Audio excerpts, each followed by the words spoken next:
We would like to give a quick trigger warning before we begin. This episode of Roadside discusses mental health and suicide. If you or someone you know are contemplating suicide, you can dial 988 to reach someone at the National Suicide Prevention Lifeline 24/7. An additional note in this episode, we both use the phrase commit suicide. Experts now recommend the phrase be replaced with either died by suicide or take one's life, as the word commit insinuates a crime and downplays mental illness. We apologize for the incorrect phrasing. Now on to our episode.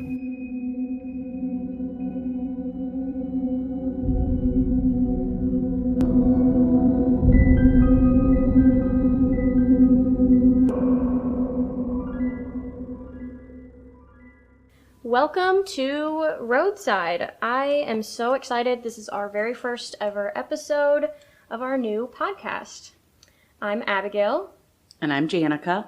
We are a mother-daughter duo based in St. Louis, and we came up with this podcast idea on a cross-country road trip a few weeks ago. On this podcast, we will be talking about the fascinating and sometimes disturbing history behind roadside attractions and unique destinations. Some we've been to, some we haven't, but we hope that you will enjoy.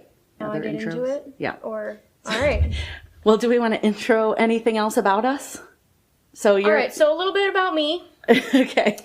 I'm Abigail, like I said before. I'm a Virgo, and I am 23 years old, and that's it. Okay. I don't know what else to say about myself. I am not going to say how old I am. I am Abigail's mother, obviously. There's clearly a lot more about both of us, but, we'll talk about that at another time and you'll get to know us. So on we go. She introduced me to podcasting on our roadside, or on our road trip. And then we came across a very unique roadside attraction, which we'll get into in a different episode. Abigail is going to start us off with one in St. Louis because that's where we're from. Yeah. Go for it. All right, let's get into it. Okay. Today we're going to be talking about the Lemp Mansion. So the Lemp Mansion is in St. Louis, which is where we're from. I've only been there once, I think, and it was when I was really little. We went for a dinner for my grandma. I don't really remember a whole lot about it. It had a creepy vibe, but I knew it was supposed to be like a haunted place, so that's probably why. But I don't really remember a whole lot about it. You were probably 8, 9? Yeah. But we were just there for dinner. We didn't stay the night or anything. The Lemp Mansion is really popular all across the U.S., but especially in St. Louis, because it is supposed to be one of the 10 most haunted places in the United States. It used to be a residence, basically, for the wealthy Lemp family, who were brewers in St. Louis, and they were super popular. But now the Lemp Mansion is a bed and breakfast, and they have a restaurant and mystery dinner theater, and you can, stay the night and experience all the haunted goings-on. First, I want to talk about some of the hauntings. There have been stories of its hauntings since the 1950s, when it fell out of the Lemp family's ownership, and it was made into a boarding house, and then later into the inn and restaurant that it is now. But guests and staff have often complained about hearing voices and seeing apparitions, seeing things suddenly appear and disappear, hearing knocking, running in the hallways, all that kind of stuff. Typical haunting things. However, some of it connects a lot back to the Lemp family, which we'll get into. People have also told about hearing the voice of a little boy asking if someone wants to come play. Yeah. Love that. I know. It's really fun. A lot of employees and guests of the inn have been spooked into, basically quitting and giving up and leaving because they're just so creeped out because this place gives off the worst vibes in history. The voices and other strange things, hauntings, have been in every room of the mansion, but it's said that there are 3 places in the house that are most haunted, and I want you to remember these 3 places. Okay. There's the stairway, the attic, and the gates of hell. Oh, fun. Yes. So I think I'll remember that one. Yeah. In the stairway, people will often hear somebody running up the stairs or feel like they heard someone tripping and falling down the stairs. And then they go out and check and there's nobody there. Okay. In the attic is where the voice of the little boy comes from. Yeah. Also, whenever there's people sometimes walking out on the street outside of the house, people have said that they see a boy with a quote-unquote strange face peeking out of the attic windows. Ew. And then he disappears. And then we have the gates of hell. Oh, God. The gates of hell are in the basement, and it's actually like an entrance to a tunnel in the basement that leads to underground caves. Really? All right. So those are the 3 places to remember. Okay. And now I'm going to get into the history of the Lemp family. Okay. So the Lemp family started with Johann Lemp. Also, I've seen him called Adam Lemp. But he immigrated to St. Louis from Germany in 1838. Johann Lemp had 3 wives in his lifetime. His first wife was Anna Claremont, who he married in Germany and had 1 daughter named Johannette. Yeah. Love it. And then he left and never talked to them again. So that's awesome. Nice. Super awesome guy. What a great man. Yeah, I know. And then his second wife, he also married when he was in Germany, named Justina Baum. What he did with Justina is he married her. They had 1 child named William. And then he decided, hey, you know what? I don't think I like Justina anymore. I'm going to take our son and move to St. Louis just out of the blue. Like, bye, see ya. Nice. Yeah, it was super awesome. So now he's left behind 2 wives and a daughter. Yep, 2 wives and a daughter. But he took the son. But he took the son. Cool. Isn't that awesome? Yeah. And then his third wife, I don't really know a lot about him. I think he married her when he was in St. Louis, but her name was Louise Bauer. That's basically all that I got about her. Okay. So once he got to St. Louis, he started a grocery store called A. Lemp & Co. on what is now Delmar and 6th Streets. Here he sold beer, which was a light golden lager, a recipe handed down from his father. And at the time in St. Louis, really only like darker beers were sold, so everyone went crazy over this light beer. Huh. And the beer got so popular that only 2 years later, in 1840, he closed the grocery store and opened a brewery, which he called Lemp's Western Brewing Co. And it was near the Gateway Arch. His beer got more and more popular especially among the German immigrant community, since it was a German beer. Makes sense. And he created the popular Falstaff beer brand, which I didn't know that. Yeah, which is still sold today, but Yeah. by a different company. Yeah. But he was the one that created it. Soon after he started this, he realized that the brewery he bought was too small. Too small to produce and store and do everything out of just this one building. So he found a limestone cave. I didn't know that. That's pretty cool. Yes, and that cave is on what is now Cherokee Street. So he used this cave as storage for the beer, which he kept cold by getting ice from the Mississippi River. Which is pretty cool, yeah. Okay.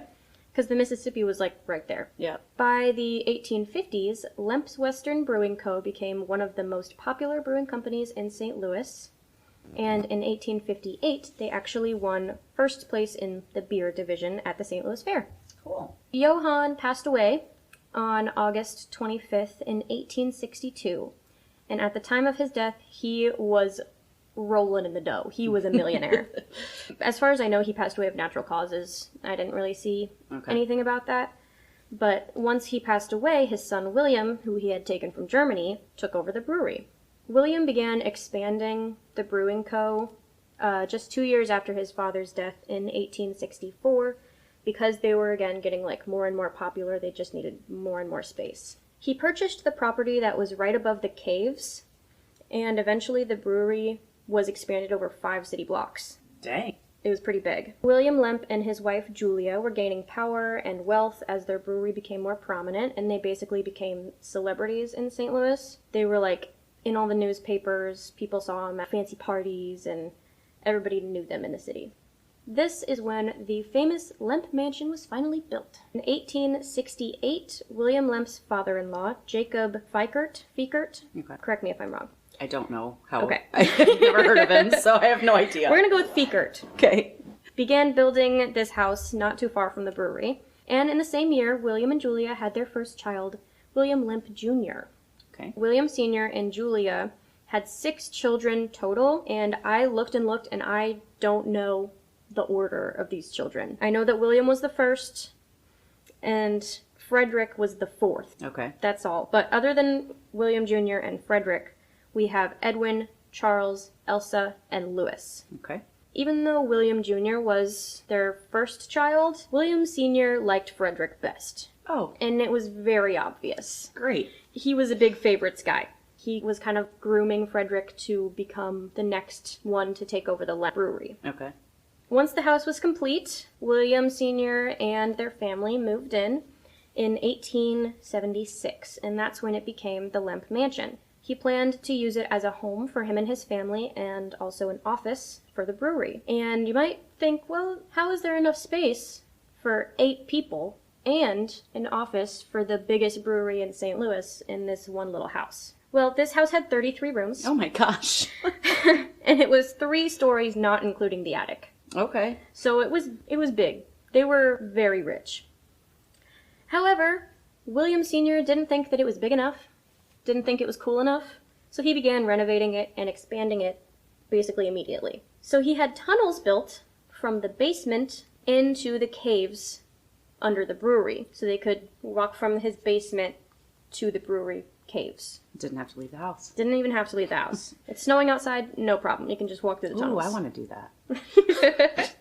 So yeah, he had these tunnels built under his house, and there was a bunch of weird, you know, in those like mystery movies with the big mansion with like the hidden doors and stuff behind the bookshelves. It was basically like that. Like it was a creepy old house with a bunch of hidden shit. Okay. Eventually, whenever electrical refrigeration became a thing, he didn't need the caves anymore. So he converted them to be used for a whole bunch of other stuff, including an auditorium, a theater, Okay. a pool with hot water pumped from the brewery, Oh my gosh. and a bowling alley. Oh, all right. Yeah. Like I said, they were just... Imagine having that kind of money. No. Imagine being able to be like, yeah, let's go bowling. It's just right downstairs, you know? And then like, you could jump in the pool. and then you can just jump in the pool right after that. I want that. So, Those are your life goals. Those are my life goals.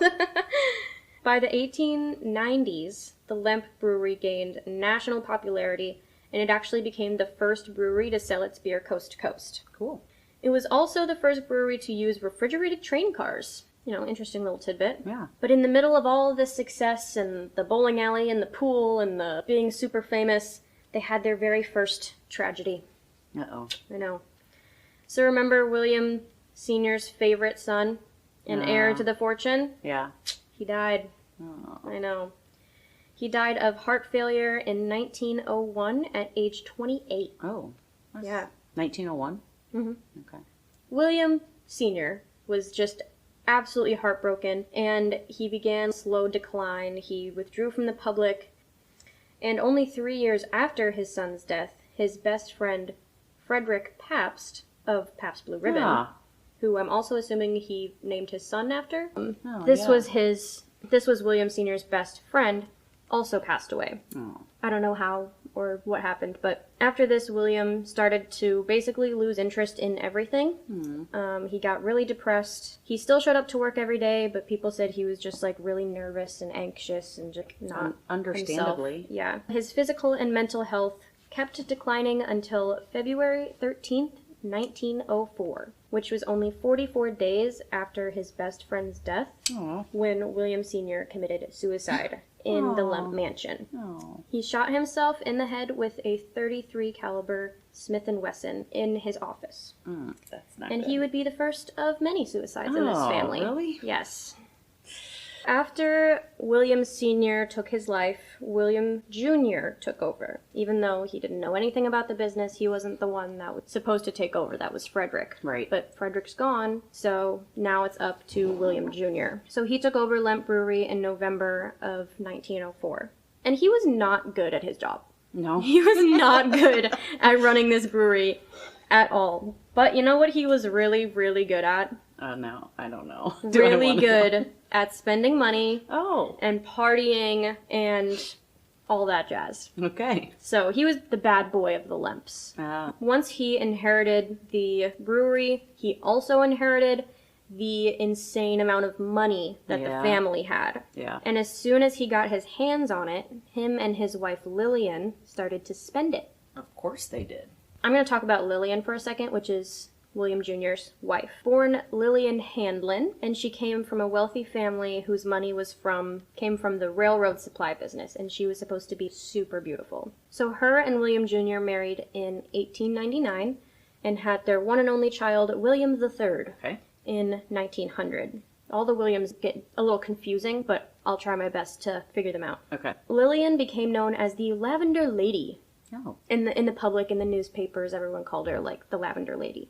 Because she loved the color lavender. She was always wearing lavender clothes and accessories and hats and all that stuff. And she even had her horses' harnesses dyed lavender. Oh, nice. Which I can't even imagine how expensive that would have been. Yeah, back then. Yeah. I'm wearing lavender. You are wearing lavender.